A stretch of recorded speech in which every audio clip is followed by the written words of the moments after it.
नमस्कार दोस्तों, मैं लंकेश रावण स्वागत करता हूं मेरे YouTube चैनल में आप सभी का। मैं सबसे पहले तो आप लोगों को हाथ जोड़ करके पर्यावरण दिवस की शुभकामनाएं देना चाहूँगा कि आज पर्यावरण दिवस है। और मैं जहाँ तक है अपने देशवासियों से ये उम्मीद करता हूँ कि आज आप लोगों ने पर्यावरण और इस महामारी की स्थिति में जो ऑक्सीजन की कमी पड़ी है, जो सांसों के बारे में जो सबको पता पड़ा है कि ये पर्यावरण हमारे लिए कितना ज़रूरी है, तो शायद आप सभी लोगों ने अपने अपने तरफ से कुछ योगदान दिया होगा, कहीं ना कहीं कोई पेड़ पौधे वगैरह लगाए होंगे। और मैं पूरे देशवासियों से ये हाथ जोड़ करके विनती करना चाहूँगा कि जहाँ पर भी पेड़ कटते हुए देखें वहाँ बिल्कुल अपनी आवाज़ बुलंद करें, वहाँ पर खड़े हों, चाहे वो प्रशासन ही हो, उनके सामने खड़े हों कि ये पेड़ नहीं कटने चाहिए। क्योंकि इस महामारी के दौर ने ये जो अभी हम लोगों के साथ में घटित हो रहा है, हमारे आस पड़ोस में समाज में घटित हो रहा है, उससे हम लोगों ने देखा है पर्यावरण हमारे लिए कितना ज़रूरी है।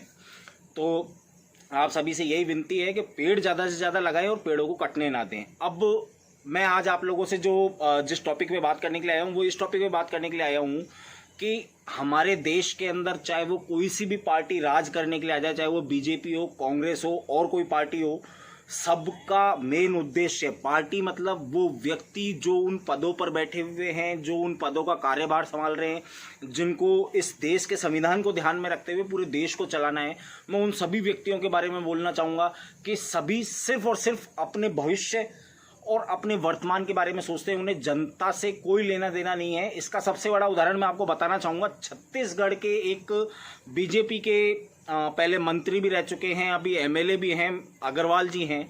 उन्होंने एक अभी बयान दिया 2-3 दिन पहले कि भाई अगर आप लोगों को लगता है कि भाई खाद्य सामग्री महंगी हो रही है तो आप लोग खाना खाना छोड़ दें, और पेट्रोल महंगा हो रहा है तो गाड़ियां चलानी बंद कर दें। तो मतलब जो लोग ये बोलते हैं कि हम गरीबी के उस दौर से गुजरे हुए हैं, तो ऐसा कुछ भी नहीं है। क्योंकि इन लोगों के भाषण ये चीज़ बिल्कुल क्लियर कर देते हैं कि इन्हें लोगों की आर्थिक स्थिति और अभी क्या चल रहा है उन चीज़ों से कोई मतलब नहीं। क्योंकि मैं आपको एक चीज़ बताता हूँ, एक एमएलए और एक एमपी बनने के बाद में, मतलब एक मंत्री और एक विधायक बनने के बाद में आपका ताज जिंदगी के लिए एक पेंशन योजना चालू हो जाती है। मुझे एक चीज़ बताइए आप कि आप मतलब एमएलए एमपीज़ के लिए पेंशन योजना कंटिन्यू है, लेकिन आपने फौजियों की बंद कर दी, आपने और जितने भी कर्मचारी हैं सरकारी उनकी सबकी बंद कर दी। तो मतलब आप लोग इन पदों पर बैठ करके कितने नालायकपंती कर रहे हैं, वो चीज़ देखने वाली है।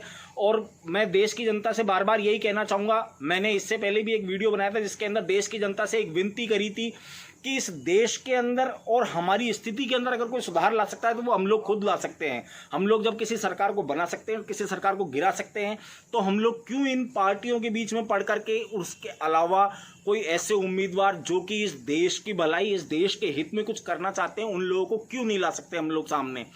तो मैं आप लोगों को एक बयान का ये उदाहरण दिया, उसके अलावा हजारों बयान ऐसे हैं जो आप लोग देखते रहते हैं कि मंत्री विधायक क्या क्या बयान देते हैं। उन सभी को मद्देनजर रखते हुए मैं देश की जनता से हाथ जोड़कर के यही बोलना चाहूँगा कि आप लोग अभी भी अगर संभलना चाहते हैं, इस देश को गर्त में जाने से बचाना चाहते हैं, तो अपना योगदान दें। धन्यवाद। जय श्री राम।